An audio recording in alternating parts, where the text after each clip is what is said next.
Greetings and welcome to GatherVerse Women's Health Summit Day 2. We're coming off the heels of an incredible GatherVerse Women's Health Summit Day 1. There was much expressed yesterday and much to unpack, similar to today, if not even more.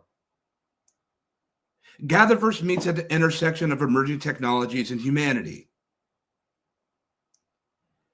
We take keen, firm guidance when it comes to the attention and awareness of these emerging technologies that are hyperscaling in this world, with specific interest to accessibility and education, community development, equality, safety, privacy, wellness, well-being, ethics, care, compassion, kindness. What does it mean in this world when we look at this intersection of AI? What does it mean to wellness as a whole for both women and men? Later on this year, we have a men's health summit specifically dedicated to answering many of the questions that have been addressed this week already. When we talk about wellness, when we talk about innovation, product development, and platforms, when we talk about disease and ailment and opportunity, setbacks, obstacles, at GatherVerse, we prefer to address these answers, these questions that are residually present before us in this world of frontier intelligence head on. We're happy to see so many of you that have come to join us at GatherVerse Women's Health Summit Day 2 at gatherverse.live. And there are multiple different areas and where we stream from around the world, transmetropolitan, transcontinental. There's never been more of an important time to have this discussion. We have an incredible roundtable that we're about to be presented with of leaders in speaking and expression who are not only in the trenches, but are inventing them as well. At GatherVerse, we assemble all different types of culture, humans, people, hearts. There's never been more of an important time for human preservation and expression. We meet in global assembly to gather and to present, to understand, to share, to listen.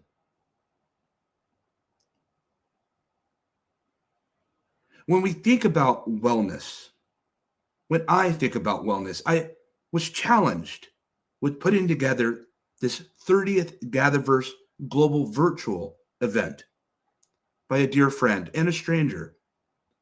The stranger said to me, "Christopher, what happens when I go into a hospital as a woman and I'm using a device, perhaps in surgery, perhaps in being diagnosed, and it's 100% artificial intelligence, predominantly made by a man? What am I to think of this?" I had no answer. Another friend said, "Christopher, who is in deep ailment," she said, "there's never been more of a pressing and urgent time to have a summit for women's health." And I asked her why. Because at this intersection and how fast things are moving, no one else is having this discussion. We do our very best to catch up to game speed and to keep up with the cadence of what we see happening in this world on these subjects. But for now, we bring you to our first roundtable of the day, dealing in holistic wellness, bridging physical, mental, and digital health in the age of AI advancement, spearheaded and led by Naomi Jarvis. She is not alone. We are not alone. May our gather be well.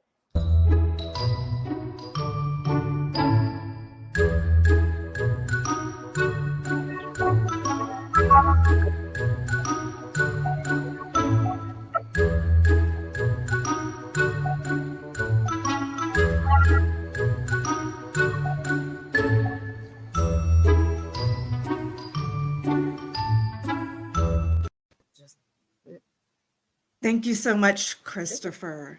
Welcome to our roundtable panel discussion today at GatherVerse's Women's Health Summit This is our global forum dedicated to exploring how emerging technologies are transforming women's wellness around the world. My name is Nyambi Jarvis, and I'm also honored to serve as the moderator today while we discuss holistic wellness, bridging physical, mental, and digital health in the age of AI advancement. As the founder of SkinAura AI, my journey has been driven by a passion for leveraging artificial intelligence to create more equitable healthcare outcomes. At SkinAura, we're expanding efforts to build inclusive data sets that truly represent Black and Brown women. A key part of this work also involves our use of the Monk model that captures the nuances of diverse skin tones, ensuring our algorithms will deliver accurate, personalized insights for women, regardless of her skin color. Today, I'm really excited to bring together thought leaders from various sectors, ranging from holistic wellness and cultural storytelling to neuroscience and neurodiversity advocacy. And we all engage in a dialogue about the future of women's health in this digital age. So this conversation will also delve into critical questions around access, personalization, healing modalities, and community-driven innovation. I look forward to exploring how we can collectively harness technology to overcoming longstanding challenges and create a more inclusive future for women's wellness worldwide. So before we get started today, I'd like our panelists to briefly introduce ourselves because we've got a robust conversation ahead of us. And we'll go ahead and start with Alena. Alena, tell us of what brings you here today. Good morning, everyone. It's an honor and pleasure to be on this platform and discussing progress with all of you. So my background, so I'm a neurophysiologist, but my background is in neuroscience.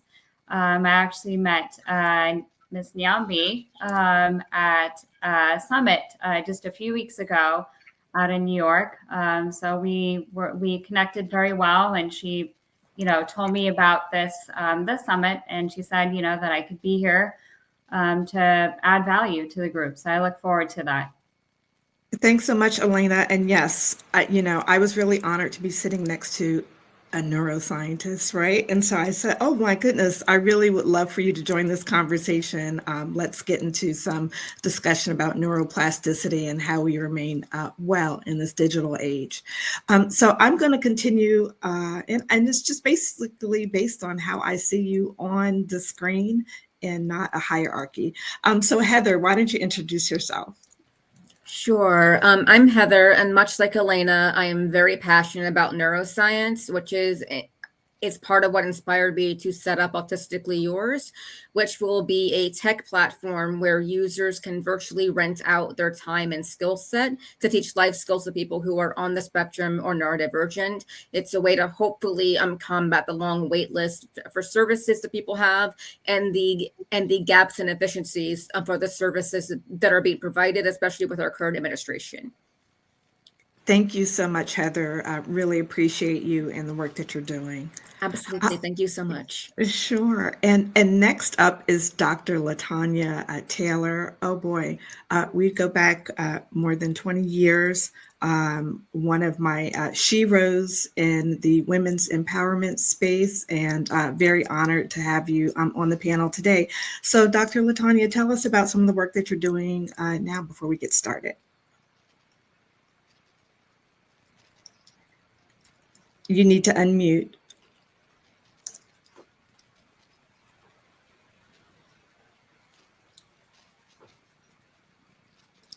You should be good now.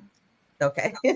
Perfect. I didn't mute myself. Thank you so much for inviting me. Yes, we do go way back. And over the 20 years or so that I've been serving women in this space of wellness and holistically, I have included some of the digital technology that supports us in looking at our chakras, our meridians, and all of our centers as using the AO scan technology. So I look forward to talking more about that because it gives you so much information. And when you combine it with the work that we do in the spiritual and in the transformative arena, it becomes such a holistic offering to women to look into their health. Thanks so much, Dr. Latanya. We look forward to this discussion. So Allison, tell us a little bit about what you're doing. Sure, Allison Jackson. I am a wellness strategist, and I really look at the employee experience when it comes to the intersection of communication and wellness, especially now with technology taking such a forefront with AI. Really kind of taking a look at how that impacts the employee experience, both for companies and individuals. So I'm super excited to be here. Glad to have you. Hi, Kendall. Tell us a little bit about the work that you're doing. Excited to have you here today.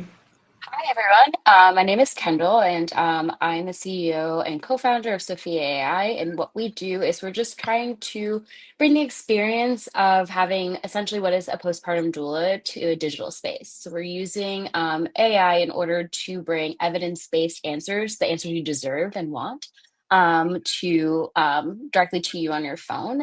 So we're leveraging technology, not trying to be afraid of it, and trying to bring therefore more personalized support to folks during that. And I have a background in public health and tech, international development, and bring those three perspectives to work, and excited for this conversation today. Likewise, and thank you for bringing all of that wonderful intersectionality together for us today. And certainly last but not least, Dr. Vicki Johnson, one of my mentors, and again, she rose in the women's wellness and empowerment space. Dr. Vicki, why don't you tell us a little bit about what you're doing and what brought you here today? Thank you so much. I am grateful to be here. Been fighting with technology, believe it or not, to get here, but grateful to be here. You know, my passion is women's wellness in the corporate space. I am a part of the Sunrise Project, which is a mental health support organization and online community for parents of children, young adult children who are dealing with anxiety, depression, suicide ideation, just bringing that digital support to families. And also am the founder of Soul Wealth, which is a community of sisterhood, sacred sisterhood, where we're just bringing different digital tools and in-person connection to support women's wellness. And lastly, recently entered into the sound healing space doing hybrid sessions, and really, really passionate and excited about just that tool of healing, especially in today's times with what's going on. People are looking, especially women, are looking for opportunities and spaces to exhale. Absolutely, Dr. Vicki. So thank you for sharing that. I'm going to move us into our set of questions, and this was a perfect segue.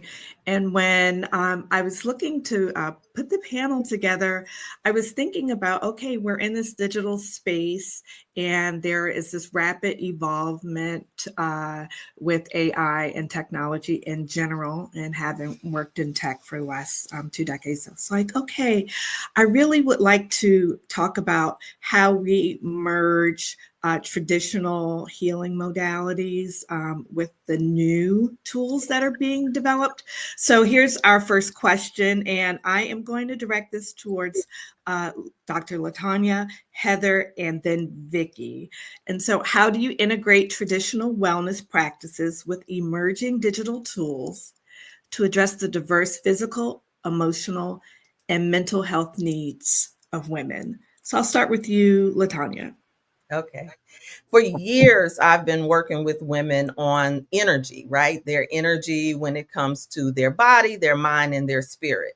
And for many of us who are in this alternative health and wellness field, we've always had to use our body, our mind, and our spirit in doing this work. And with integrating these new technologies that are, I call this technology, it's a little scan that scans your frequencies, but it gives me a reading, for instance, of what's going on between the mind, the body, and the spirit. And so now I don't have to pull from a client. I don't have to use all of my energy or leave a session exhausted, because when you use this technology, it goes right into your own energy. And now you can't hide, you can't run. And it tells a story, and it opens a woman up, in my case mainly women, but it is for families, for me to be able to see what's going on. And a lot of times it's early detection. It is nourishing to those who are currently receiving other type of care. So it works with allopathic medicine as well. And it is so specific in terms of what's going on the internal, but giving you a roadmap of how to supplement your life. So for me, and then I use I use my own spiritual gifts, because many of us who are diviners, or we're able to use indigenous plant medicine, which, you know, a lot of people go into ceremonies or coaching or counseling blind. They want to see why certain things happen. This allows a person to receive a customized look into what's happening to their own energy body. That's one of the ways that I'm using it, and I call it frequency.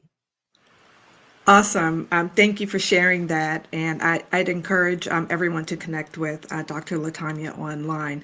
I love the fact that you are merging ancient technology, right? Because they are technologies. That's not something new with current development or evolving technologies today.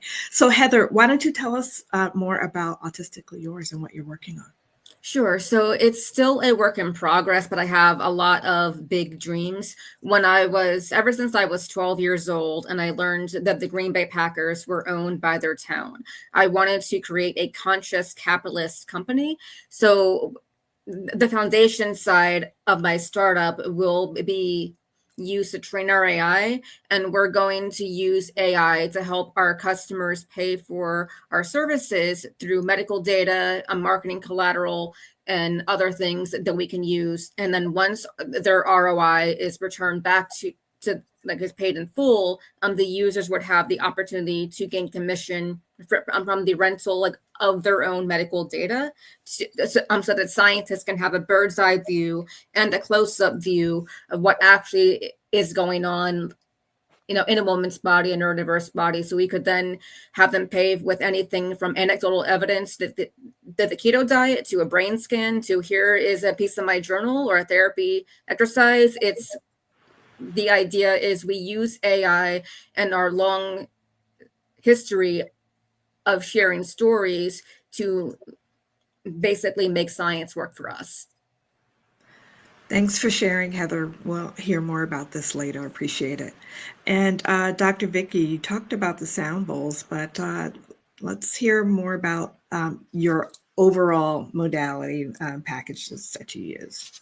Well, I'm sitting here and actively listening and observing. I think I'm probably the oldest one on the panel, which means I'm probably the most resistant among the group to the digital space. So I'm excited that the women that I work with who are registered and watching today, it's an opportunity to educate, because when you've only been accustomed to practicing in person or connecting in person, my generation is very resistant to change, to technology, to, a virtual experience. So I get the opportunity, as I have done over the last 25 or 30 years, to be a trailblazer. So grateful to have our big sister LaTanya on here, because she's kind of dragging me slowly into the space. And so for me, just introducing the technology of sound healing to my community, some are open, some are not. So for me, I'm in a very open space of educating. With my background in ministry, as an elder, there's also that resistance to this new technology. So I am in the space of blazing a trail, educating, and at the same time determined and committed to offer sound healing in hybrid spaces, because it works, right? It is an ancient technology. I love that you use that language. But I've been gathering women in community spaces now for over 30 plus years. So I am going first, right? And have been experimenting with different digital technologies to see how we can integrate it. Because if I know for sure, Nyambi, if we don't integrate and innovate, we'll become obsolete, right? And I am committed for my community of women, and I'm talking about 35, 40 plus, really. The median age of the women I serve is about 45. You know, I don't want us to be left behind. So looking forward to learning more and, you know, sharing what is still relevant and effective as we move forward. Awesome, Dr. Vicky. So thank you. And, you know, you may not think that you've been on the forefront of technology, but you have been, because you've been able to keep these communities of women together, one that I'm honored to be a part of your communities, or the greater sisterhood, and having watched you move in global spaces. And when technology was more limited as it pertained to social interaction, we still made it work, right? And Yeah. with all of the organizations coming together, literally tens of thousands of women were affected, pre-Facebook, right? Pre-social media. We were still doing the work. Okay, so let's just move into our next question. And I'm going to direct this to Allison and Kendall. In what ways does your platform use storytelling and personal narratives to reshape the conversation around women's health and wellness? So let's start with you, Kendall. You know, as you can see, I'm a Black woman, proud Black woman, and I am a firm believer that we need to be part of this conversation from early on. I'll admit I was a bit, you know, hesitant about incorporating AI, just having conversations with other folks that in this space. Just, you know, when you look at the folks that are at the forefront of this bigger AI conversation, they tend to not look like people like me. And so that really just sparked for me how we can be leveraging this really useful technology in order to bring this, you know, this help and this assistance, this information to folks that look like me. So all that's to say is, so I think that it's really important to be telling the stories of like my own, you know, it's not just from a technology perspective. Like I have lived experience, like Sophia was, you know, the byproduct of what was a curiosity around birth and why I was only hearing negative birth stories, it felt like, for a really long time. And so I pursued public health and wanted to apply this in a, you know, international development perspective. And then flash forward to a decade later, and I had a fairly negative birth experience myself, having had, you know, tons of education and experience as a doula as well. Thought I was super prepared, but, you know, we all know the statistics, like birthing in America as a Black woman, despite your levels of education, is a really harrowing experience. So I like leading with that story because I think it helps build trust in the fact that this technology that is newer, like I, you know, firmly believe it has the ability to push the needle in a really positive way. And so I like to use that and want to highlight, therefore, stories from people from multiple backgrounds in order to make sure there's a confidence built in. And I want to be part of that conversation so that these algorithms, these technologies are built with diversity of thought in mind and not just being built by a bunch of white men out there who don't have this experience at all. So it's really critical to me that I continue to highlight my story and the stories of others that don't look just like me too, to continue to make sure that this works for all of us. Plus one on that, Kendall. You know, I think your work is so powerful because you're doing a couple of things. You're removing the stigma that women may feel around the birthing process, whether it's positive or negative, but there are different experiences within the experience itself, right? That number one. And then two, looking for ways to amplify their voices and those experiences utilizing technology. So thank you for sharing that. And we look forward to hearing more from you. Okay, so Allison, tell us about your platform and what you're doing. Yeah, so I think, with the age of AI and technology, it's really important to have authentic storytelling. And that means bringing forward those stories about women's health and wellness around menopause, around burnout, self-care. To Dr. Vicky's point, I'm also a fellow sound healer, bringing those different modalities to the workplace and sharing those so that people have an understanding of how they have such a positive impact. So for me, it's really around that authenticity, bringing those real stories, making sure they're not AI washed. I love AI for like brainstorming and coming up with new ideas, but those authentic stories still need to be from individuals highlighting what's important for women's health. Absolutely. Thank you for sharing. Well, I think this is a really great segue into our next question, and it's for Alena. Alena, I'd like to know, how do recent advances in brain research influence our approach to women's health? And what do these insights mean? So in terms of advances that we made, I mean, in terms of like neuroscience, it's such a vast field.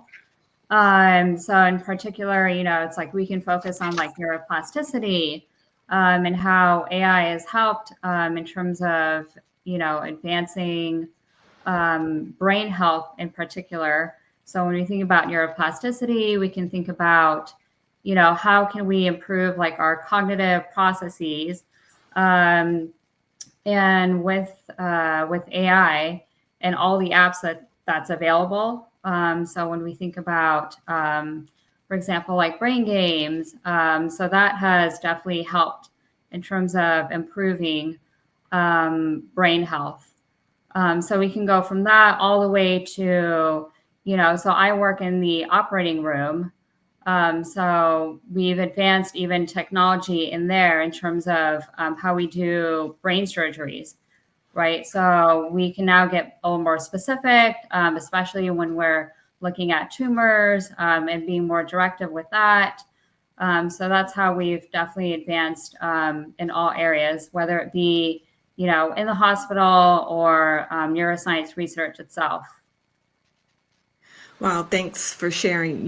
When we met and you said, yeah, I'm a neuroscientist. And I said, oh gosh, I'm really lucky to be sitting right next to you right now.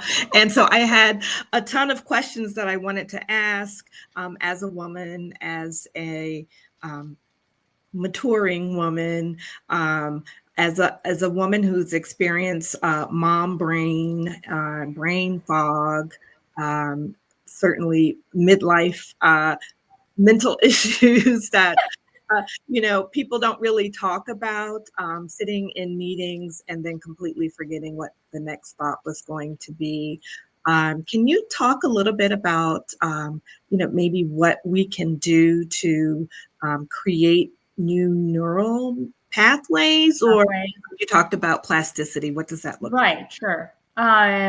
So speaking of, brain fog, I think even, I myself am guilty of that, spacing out. And I think in today's, space of like health and wellness, and especially mental, I think meditation is definitely a good route to take in terms of kind of calming that brain down.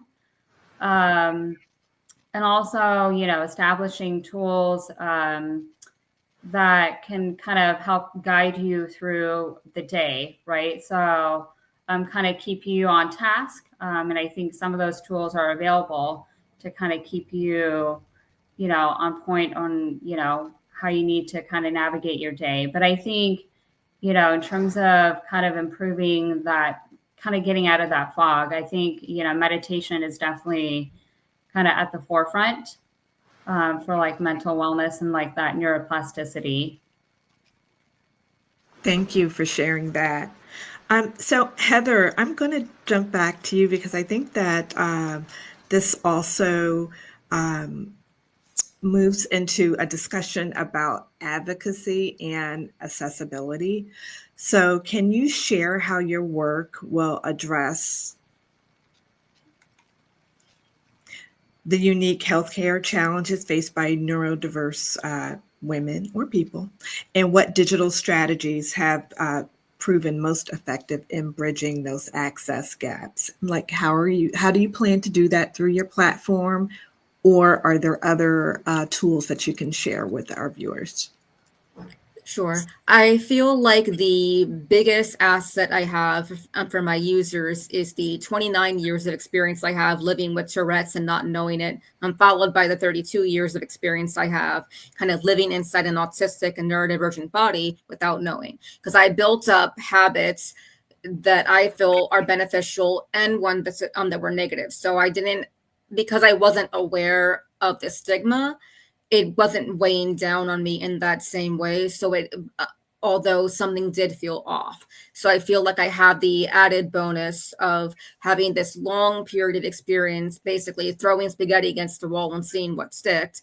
And that's how I got interested in the idea of rewiring my brain, because I kept hitting like this mental block. So my goal is to get enough information from people who are diagnosed with neurodivergence or late in life and put together like a database of what works, what doesn't. And there's so many tools that we can have access to now that we don't know are neurodivergent friendly, like sensory free leggings without seams. We can build a database of products, supports, and systems that are being designed for mental health that could also benefit neurodiversity. So we're at this kind of crossroads where it's both dangerous to be neurodivergent with our current administration, but it's also celebrated. So we want to find that middle ground there. Thanks for sharing that, Heather. You know, having spoken with many women and experiencing it myself in terms of advocating for my own children, many times as we're looking for tools for other people, we find tools for ourselves, and or also recognize that there are things that we may be lacking and need to advocate for ourselves as well, either in the home, in the workplace, and certainly in educational settings as well. So thank you for sharing that. So for the remainder of our discussion, we're going to have some general questions for the panelists. And I'm not really sure how I'm going to manage who says what when, but I'm going to start with the next question. And this really is in place for us to reflect on how digital transformation is reshaping access to care and empowering communities. So let's go on to the next question, which is, what innovative digital strategies have you found most effective in engaging women from diverse backgrounds and driving actionable change in the realm of health and wellness? So in the spirit of democracy, if you just want to raise your hand, if you want to answer, please do. Otherwise, I'm going to call on someone. I'll jump in. Thanks, Dr. Mickey. I also have a daily podcast called the Soul Wealth Radio Show, and it's wealthy conversations that nurture the soul. And for me, I am committed to maintaining connection. Is so important through authentic conversations, transparency, and vulnerability.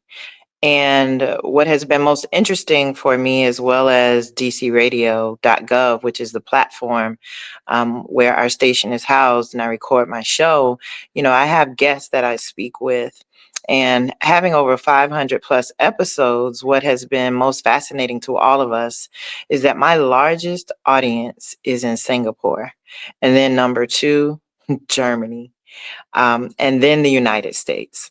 So I am just really proud of the work we've been doing since December of 2019, and to not underestimate, that's what I want to say, the power of using your voice via whatever tools are available to you. Like I said, I'm not necessarily an early adopter. I'm going to drive something till the wheels fall off. But, the power of our voices, I think, is so important to highlight, especially during Women's History Month and around women's health. But using all of the different modalities and technologies that are available, we are having impact. and not just here in our country, but globally. So I just wanted to insert that to kind of kick off the conversation so you wouldn't call me and I wouldn't be ready. I'm just joking. Just kidding. Just kidding. But Thanks I, for sharing. I'd like to pick up from my dear sister, because we've shared many communities together, and also what Heather said resonates with me when you talk about neurodivergence, ADHD, and also the work, right? Particularly Black women who are considered the work mules of, the 92%, as we know. We've been the 92% for so long, but now how that impacts our health is carrying stories. You talked about storytelling. Some of you all have seen my work on Young Will Fix My Life. But the people see that work, but oftentimes diminish the work of doing holistic processes, not just going to a women's conference and being motivated, going to church and going to the altar call, but actually looking into your body, because your body is always speaking. It's giving you a message. Our body is the first messenger. But if we've been taught to deny the body, not to have pleasure, only to intervene when there's pain, we're cut off from our senses. And Heather talked about neurodivergence, and how that connects with storytelling is that when you have a population that is so sensitive, but oftentimes is treated as though their health does not matter in traditional healthcare systems, sometimes all we have is one another. All we have is our stories. All we have sometimes is another woman, to Dr. Vicky's point, telling her story, particularly when it comes to symptoms. I thank good God for TikTok, okay?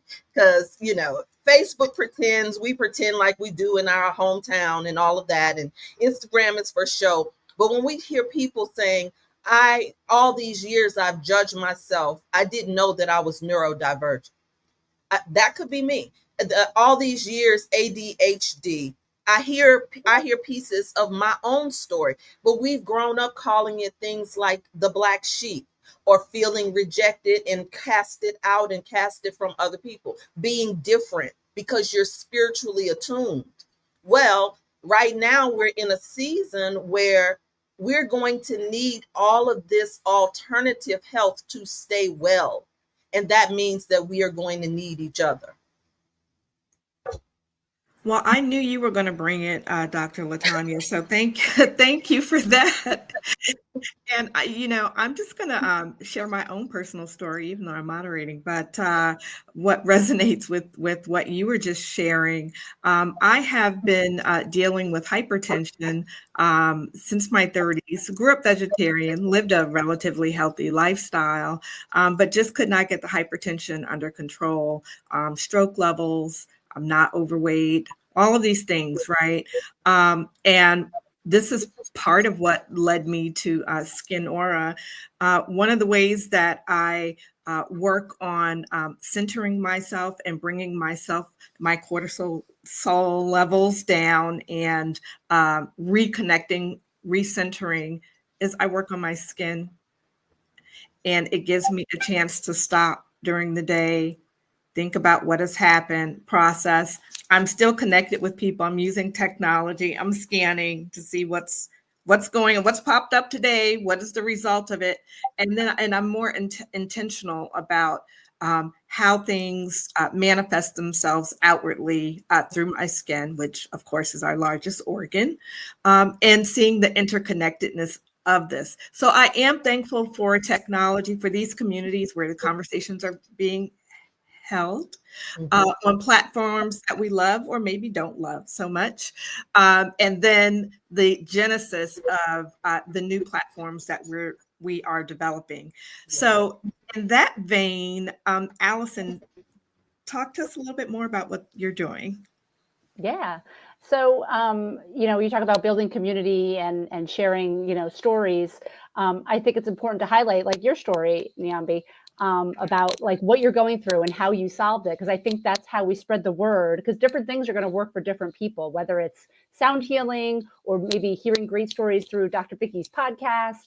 I really believe that the way that technology is today, that we could, it's global, it's international. We could reach so many different people in so many different areas, that if someone has an issue, it's easier to find other people with those issues that you can relate to and be able to create those communities. So that's what I personally love, is finding those spiritual people, that the other alternative healing modalities. And I'm really trying to bring those to corporate, because I feel like corporate employees globally, we all need to look at the various healing modalities available to each other. Absolutely. And especially with the whole return to office mandates, after people have settled themselves with hybrid or remote working, which was a healing place for many people as well. It's important that they have an outlet throughout the day, and you can definitely utilize technology to grab your 15 minutes of sanity. Okay, so let's go on to the next question. How do you address cultural, socioeconomic, and geographical barriers through your work, ensuring that women worldwide receive equitable health support in an increasingly digital age? And Kendall, I'm going to throw that one to you first, and then the other panelists can jump in. For sure. So, creating Sophia in a, mobile app was a really intentional choice. And that was because, that way I can reach the depths of the earth. Like at this point, like there are very few spots on this planet at this stage that folks don't have access to a cell phone and can have this ability to do this. And while in my world of, like wishes and everything, I wish that everyone could have someone physically present as a postpartum support doula. I wish that was possible for financial reasons, for cultural reasons, all these different things. People don't always have that, or just sheer fact, what we're just slowly still coming out of pandemic, where it was not safe to have another person in your home. And so I see this as collaborative space to some of those traditional practices of having, postpartum doula, family, and things in your area, where you can get these quick and easy access to these things. But we're not trying to provide medical advice. We want to drive people to reach out to their wide network support teams. That is your OB, your midwife, your acupuncturist, all these different things that have evidence-based, interventions. Like, I feel like folks don't often think or drive their, I would say doctors don't always drive their patients to seek out acupuncture or even Reiki, or all these things that we know are proven to have impact in these spaces, especially for someone who has just given birth. Like, you got to be looking at your full toolkit of things. And so I see our platform as being able to bring answers that have scientific basis to other folks of things that just aren't showing up on Dr. Google, WebMD, and things like that. And being able to question how you can be having a more holistic support.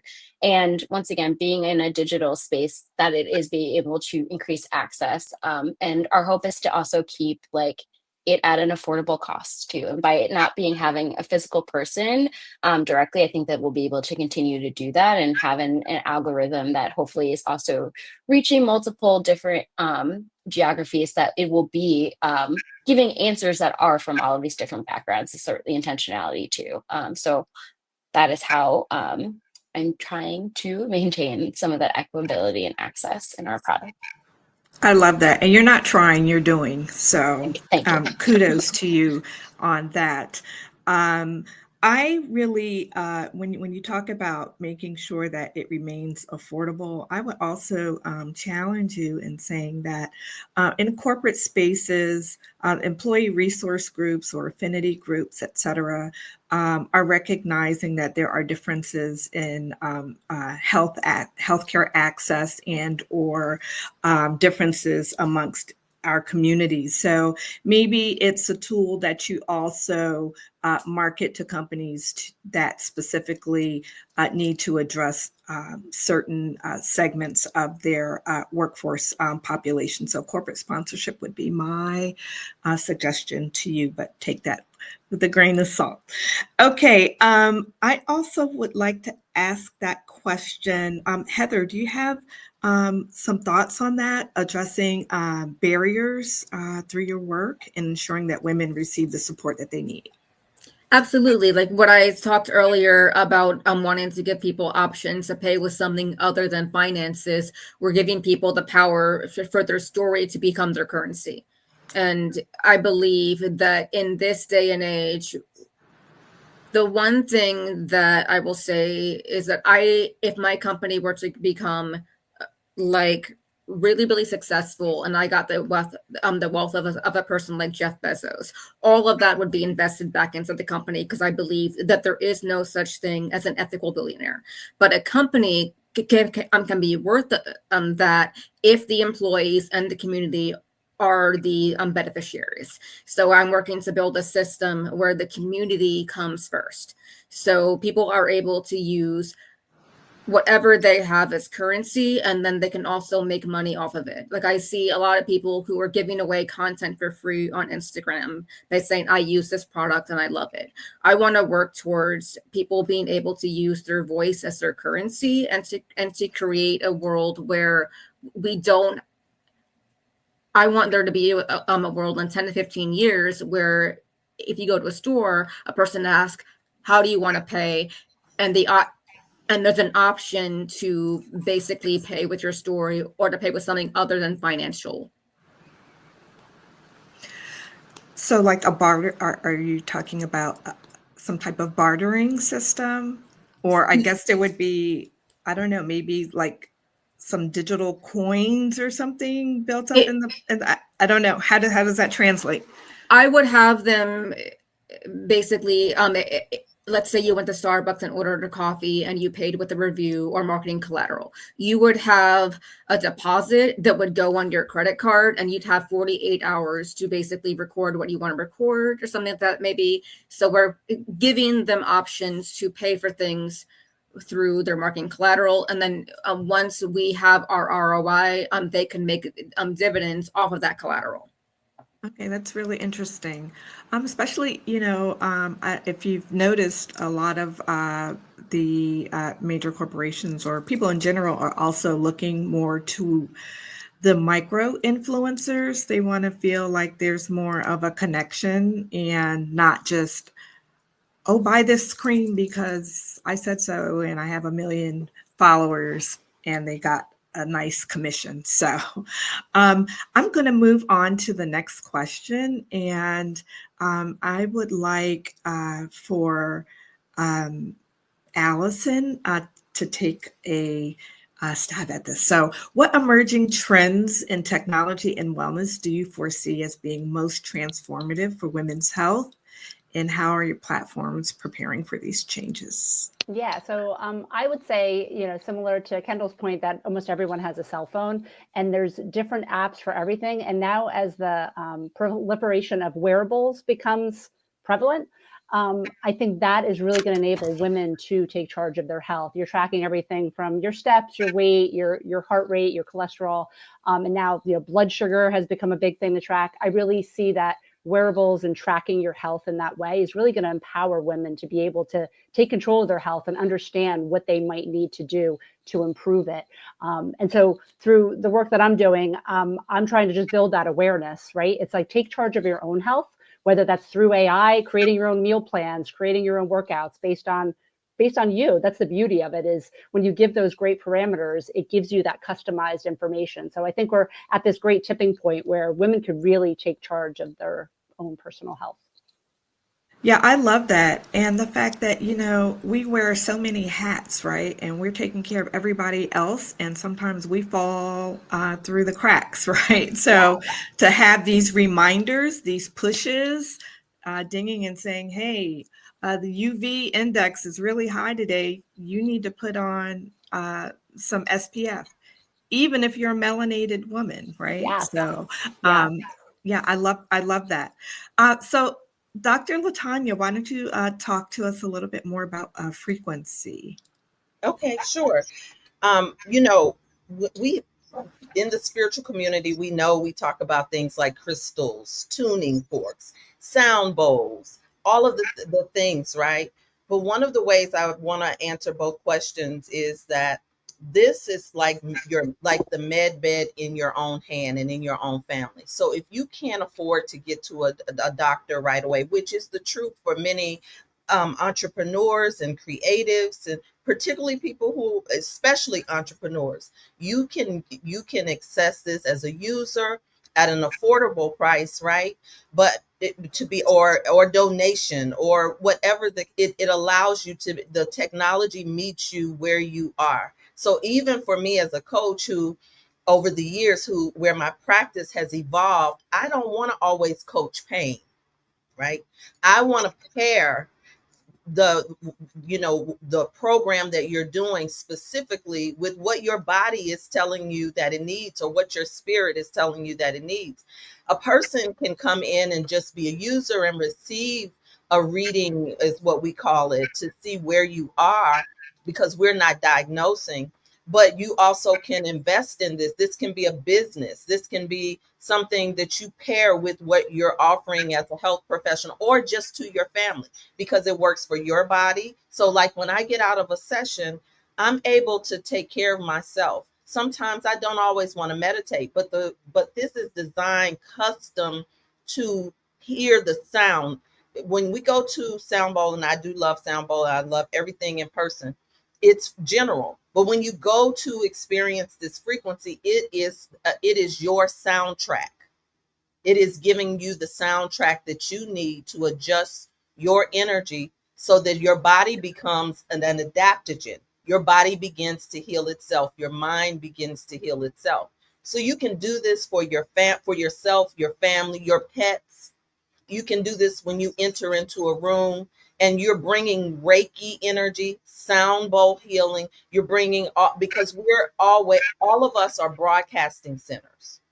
And whether we know it or not, particularly if we're empaths and we're absorbing people's energy, or listen, turn on the television, and we're having so much polarization happening in the culture right now. You can listen, put these frequencies on, and go right into your own bones. You are recalibrating yourself now, and you don't have to think about it. You don't have to get down on the floor. You don't have to change. You don't have to tote equipment. You can download this as a soundtrack to tune in to your own frequency that you need, and keep tweaking and adjusting it, coupled with doing the inner work, coupled with community, and also staying the course to come back with supplementation, working with your naturopath or your doctor. There are plenty functional medicine and integrative medicine doctors and centers that embrace all of it. So it's not just me. You have the harmonic egg. That's another one that you go sit in and receive the light therapy and the readings. And pretty soon we are going to have med bed technology where this is not strange. So it's helpful for those who are the first teachers of our children, mothers, to know that you can be in front of the health and not behind it. I love that, being in front of the health and not behind it. That's a very empowered stance. So thank you for sharing that. Alena, do you have any thoughts on emerging trends in technology and wellness? Sure. I mean, it's pretty much what Allison was saying. You know, I think we're at the stage now where it's like, you know, everyone has access to a phone, and with all the apps that are available, we can definitely, you know, kind of keep on track with, you know, what's important to us in terms of health. But I also do want to advocate, you know, for communities that, you know, when we think about lower income communities, you know, the accessibility to simple things like internet, right? We don't think about that. And that was definitely, you know, a huge point when COVID happened, right? And everything had to go online, and kids had to, you know, go to school, and everything was, you know, internet. And that was definitely a huge issue, especially like, you know, in parts of Los Angeles where just simple basic things like internet wasn't accessible, right? So now it's like we're talking about technology, but also we need to be mindful of being able to just even provide like the basics to these, communities. And with respect to that too, health and wellness, I mean, just even food. So I'm working right now on initiative with communities in LA where it's fractured communities. And I mean, we're talking about issues again of just providing just, healthy food. And at 2025, I feel like this shouldn't be a discussion. But unfortunately it is. I think one of the main grocery stores out here, it was called like the 99-cent store. And so they went out of business, and that hugely impacted those communities. But we don't think about it because there's like a plethora of grocery stores. But, it's like, well, what means to, each community. And I think we definitely need to factor that in. Plus one on that. Why don't you tell us a little bit about your passion project? Not tech-based, but hey, share it. Why not? Well, so speaking of which, we're in a society again where we're just inundated with a lot of processed foods. And I think that is slowly coming up being an issue. And so my mission is creating healthy food bowls, gourmet food bowls, Southeast Asian, and having that type of cuisine accessible to majority. So kind of think of, your Chipotle, Kava. So mine is, kind of in that food genre, but just Southeast Asian.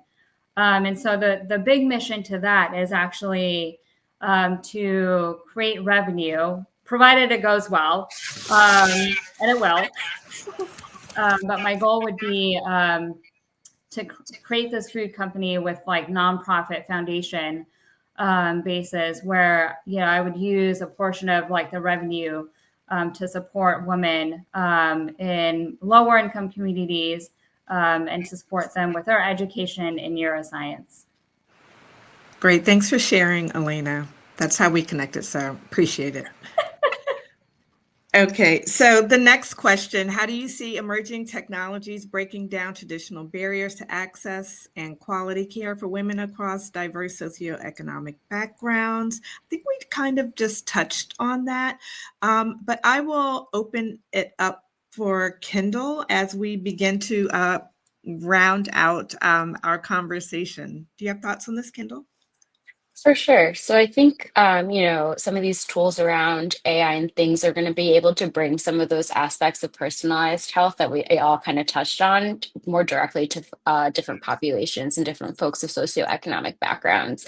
And there's also like the idea around having those wearables and things like that, just the empowerment of folks to be able to ask more intentional questions and ask more of their providers. I think it's being able to the democratization of health data essentially was I see some of those technologies being, and that's powerful information to be able to, especially with your story, DMB, and being able to advocate for yourself and be like, hey, this like doesn't feel right. And like, also here's some more data why this doesn't feel right, and being able to have access to that. I feel like traditionally, your doctor was the beholder of all health information, and that's really paradigms being shifted. And so I see all of these different technologies as being able to help just continue to push the needle that way.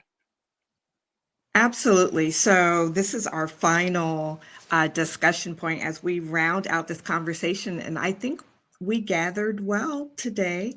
In what ways can AI and digital health innovations enhance personalized care and early preventative strategies? So I think that that's really important, and we've touched on it. I'm going to open it up to Allison, and then Dr. Vicky, you can bring us home. Yeah, happy to jump in. So as I mentioned before, I think AI and digital health really being able to kind of empower yourself to look at what you need. Maybe it's lowering your cholesterol, getting more steps, getting more water, but really taking advantage of the AI and personalizing your healthcare, using apps, using wearables.